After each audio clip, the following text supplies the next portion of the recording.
Story of the time I got into a fight with an old lady. So in my neighborhood, we have a community pool. And I live with my parents in a 55 and over community, so all the people that go to the pool are usually over 55. But since I'm over the age of 19, I'm allowed to live in this community with my parents. And all the residents of this community get an ID card with a picture of their face on it, so they can get into the gym and the pool, etc. And that includes me, because I'm a resident. So one day I went to the pool by myself, like I usually did. I wasn't being disruptive, I wasn't playing music, nothing. I was just getting my tan on, and this old fart comes up to me, and she goes, "Excuse me, you can't be here." And I was like, excuse me? Who are you?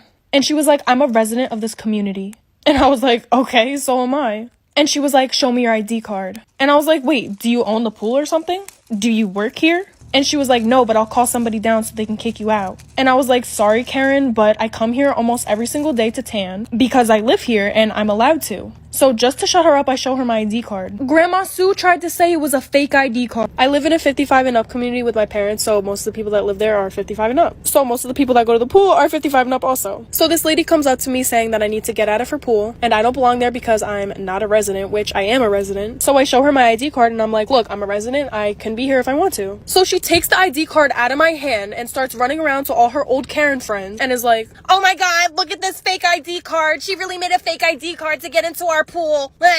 And I was like, "Listen, Betty, if I wanted to make a fake ID card to get into some pool, do you really think I'm gonna come to one that smells like farts and death? No! Do you think I want your husband Wilfred breaking his neck and possibly his hip every time I walk by? No! I would at least get a fake ID card to some fancy schmancy pool. Like, why would I get one to some old fart community?" And she was like, "Oh, have some respect for your elders." I was like, "You don't respect me, I don't respect you." I took my card and walked away.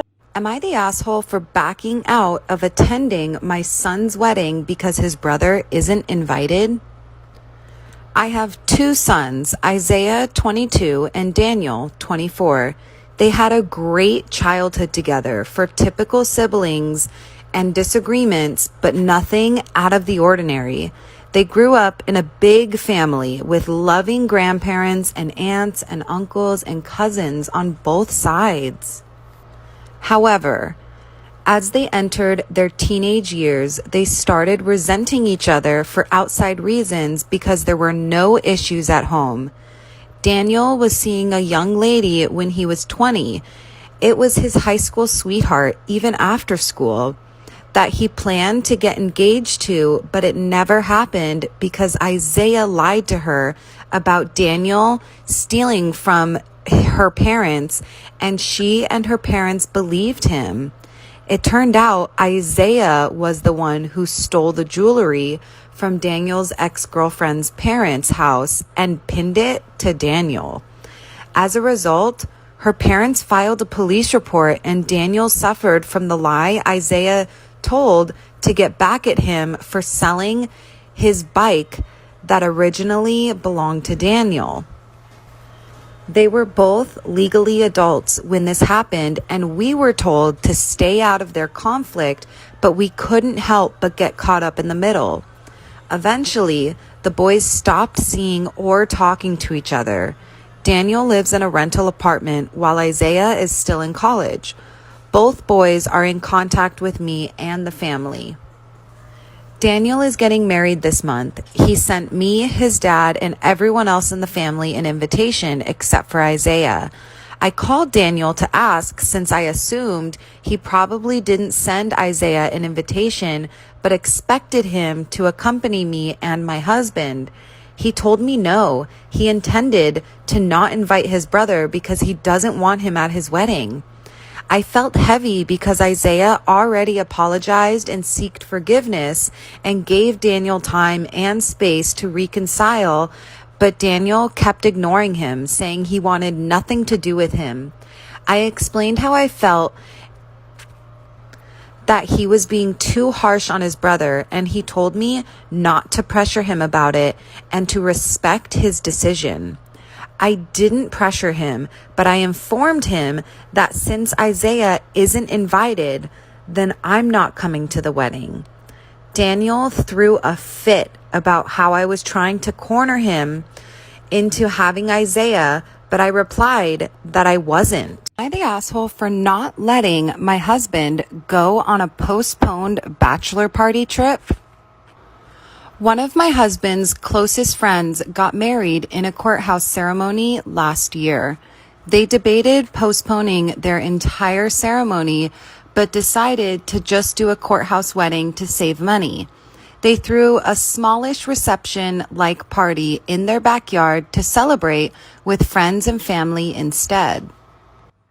Since they also both had to cancel their bachelor and bachelorette parties, they decided to use some of the money they saved from the wedding to go on trips with their friends.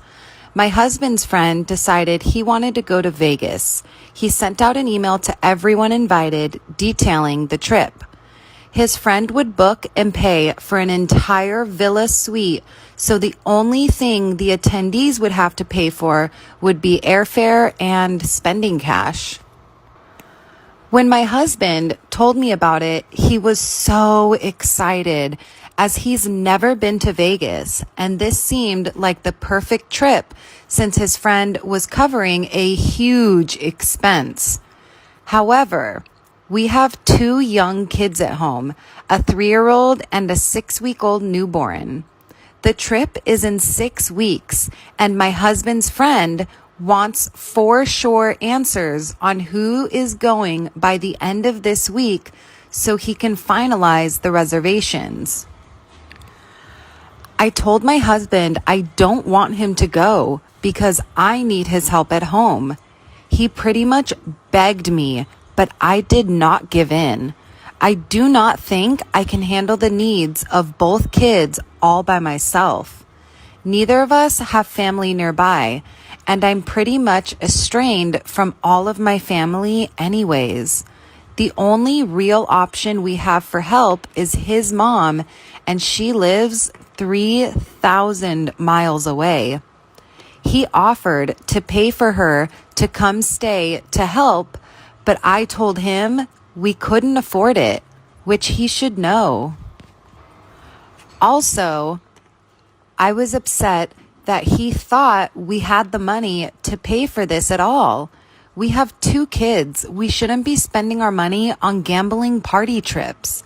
I pretty much put my foot down and told my husband he cannot go and there is nothing he can do to convince me that he should or that it's even an idea worth entertaining.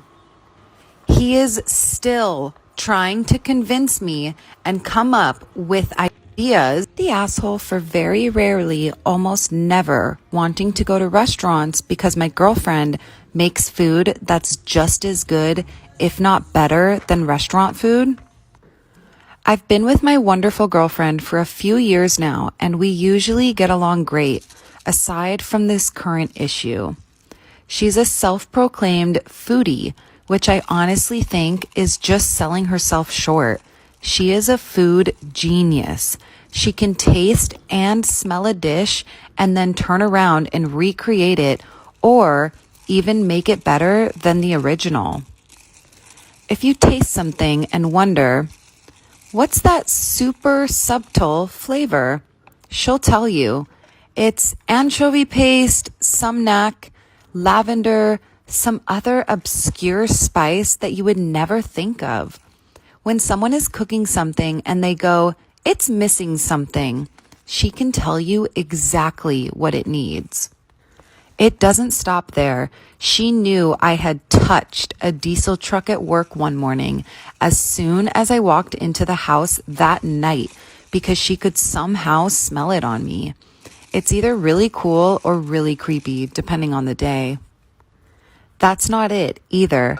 She heard about a lost family recipe and the next week, bam, I'm eating my grandmother's homemade sausage again for the first time in 15 years.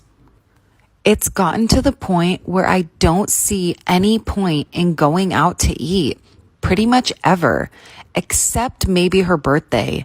Even the most exotic ingredients aren't out of her reach either. And even though it's not about cost, I've saved up more being with her than I ever have in any of my other relationships. The only places we really go for date nights is ramen. She can't figure out how to make the noodles, but she still tries, so it's just a matter of time. And sushi. Our anniversary was recently, and I had noticed that our local fish counter was selling sushi-grade fish, along with the rolling mats and nori. So I suggested that we have homemade sushi for our anniversary dinner before going out. And she got upset and said, I'm not learning how to make sushi because then I'll never get a real... Okay, I'm going to do a story time about how I found out my husband was fucking his cousin. Okay, so I worked nights at a hospital before I retired. So on my way to work that night, or before I left going to work, my tire was flat on my car. So I had to drive one of my husband's cars. So as I was adjusting his seat to fit me to be able to drive it, I felt something underneath the seat. So I reached under, pulled it up, and it was a camera. So I just put it on the seat and went on to work. So once I got to work, I went and clocked in, started my day or whatever. Lunchtime, I took the camera roll down to the pharmacy in the hospital and got the film developed. Okay, I went back down later on to pick the camera roll up. Yeah, the pharmacist looking at me all upside my head, but okay. So I get the camera roll, I go out to my car, and I'm sitting down, I'm going through some pictures of my husband and him at a party. You know, a lot of family and, you know, different people over there. And so I noticed a couple of pictures of him and this one cousin. They, you know, it ain't looking like no cousin stuff going on with them.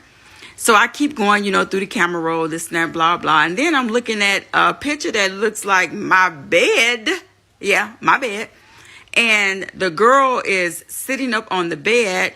Her bottom half of her clothes is off, but I can still see the top and the jewelry that she had on the bed. Now, mind you, my husband has his finger, yes, his finger inside of her. And the reason why I know it was his finger is because he had a burn on his hand that he had did a couple of weeks prior to that, so it was still fresh on his hand. So when I got off work, of course, I'm pissed, but I text her from his phone once I got off work just to confirm, okay? All right?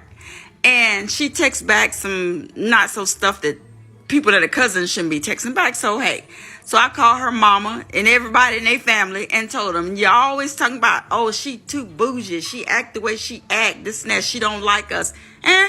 You think? I knew something wasn't right about this shit. I knew it. All y'all at the family reunions and this and that and blah, blah, blah, da, da, da. And you fucking your cousin? Yeah. This is the way I act, the way I act. Yeah. This happened. Yeah. Story time on how I found out my dad had a whole nother family through social media. I'm talking wife and kids. Okay, so my mom and dad met when I was 3, but I could always recall him always being there in my life. So technically, he's my stepdad. They got married, and then 2 years later, my sister was born. In another 3 years, my twin brothers, Trey and Tyrese. On my 17th birthday is when everything came out. Around that time, my mom was 4 months pregnant, and I had posted a picture on MySpace of me and my family at my birthday dinner. Also, I forgot to mention, I wasn't even allowed to have social media. I didn't even have a phone, but I had a computer, but my parents didn't know I had a MySpace account. I think maybe a week after the post, I get a comment from a random person under the name of Sunshine. They say, hey, that's my dad. Are you his cousin or niece? We should talk. The profile pic was a picture of flowers. When I saw the comment, I was a little weirded out, but so I posted my birthday picture. A week later, I get a comment saying, hey, that's my dad. Are you his cousin or niece? We should talk. Me being the investigator that I am, I went through the page, but they really had no pictures, nothing, just pictures of flowers. So I started thinking maybe they probably meant to put that underneath somebody else's post. 2 months go by, and I make another post for Mother's Day. It's a pic of me and my mom and my dad in the corner photobombing. Within 5 minutes of the post, I get another comment from that Sunshine account saying, I think we might be cousins. I was a bit suspicious about the account, so I went to my friends about it. When I showed my friend Deja, she said, ignore it because if you show your parents...